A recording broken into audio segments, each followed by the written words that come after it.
출퇴근하다 자동차 사고가 나면 자동차 보험하고 산재보험 중복이 되나요? 예, 자동차 사고가 출퇴근하다 자동차 사고가 나면은 자동차 보험으로 처리하셔도 되고 산재보험으로 처리하셔도 돼요. 그래서 만약에 자동차 보험으로만 처리하신다 그러면은 이제 산재보험의 급여액은 자동차 보험 내에 포함되어 있기 때문에 별도로 산재보험을 청구할 수 없고요. 근데 산재보험을 먼저 청구하신다 그러면은 나중에 장애가 남는다 그러면은 이제 장애급여 받으신 거 외에 추가적인 위자료 부분 이런 걸 해갖고 자동차 보험에 남은 액수를 또 청구를 할 수가 있습니다. 그래서 어떤 거를 먼저 청구하느냐에 따라서 달라집니다. 그걸 다시 좀 그림으로 설명을 드리면은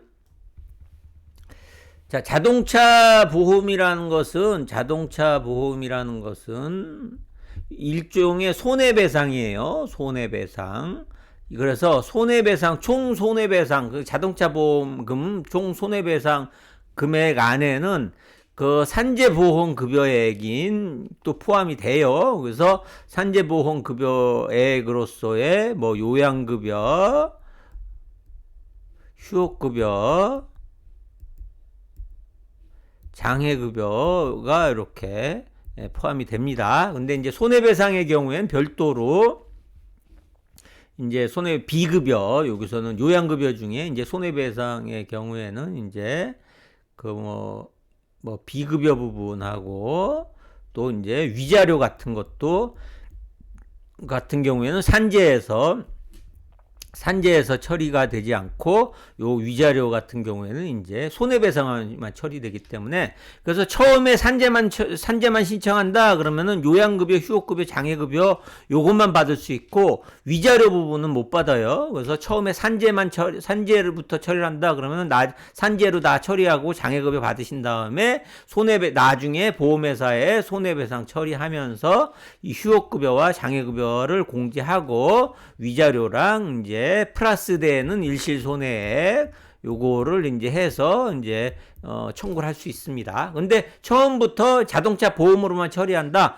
그러면은 이것까지 다 포함한 액수로서 다 하기 때문에 나중에 산재는 청구를 못 하게 되는 거죠. 그래서 본인이 이제 선택을 해야 돼요. 그래서 만약에라도 장애가 7급 이상이 되는 조금 심각한 장애가 남는다. 그래서 연금으로 받게 되는 경우다.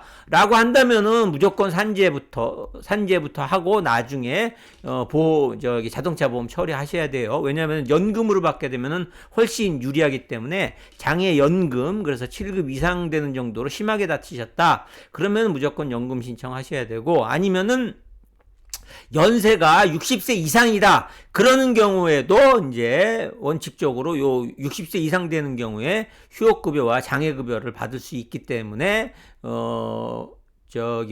손해배상 자동차 보험으로만 처리하는 것보다 훨씬 유리해요. 왜냐하면 자동차 보험으로만 처리하면은 일시손해는 없고 위자료만 남게 되거든요. 위자료만.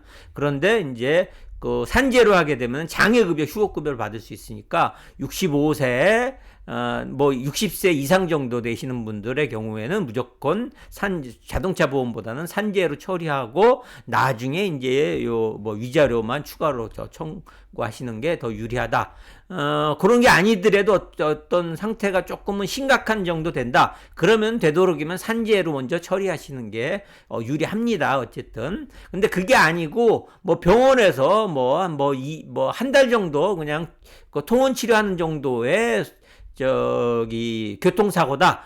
그리고 장애는 거의 안 남는 교통사고다. 이런 경우에는 굳이 산재를 안 하고 자동차 보험으로 해갖고 일거에 해결하시는 게 제일 좋습니다. 왜냐면은 산재했다 나중에 손해배상 보험회사 자동차 보험 처리하면은 좀 절차도 복잡하고 그럴 수 있으니까 치료기간이 한 달 정도, 많아야 한두 달 정도 되는 가벼운 이제 접촉사고에 의한 사고다. 출퇴근 중 사고라도 그런 경우에는 산재 처리하지 마시고 자동차 보험으로 처리하시고, 근데 하여튼 치료 기간이 제가 봤을 때 6개월 이상 되는 경우에는 이제 장애도 남을 가능성이 크거든요.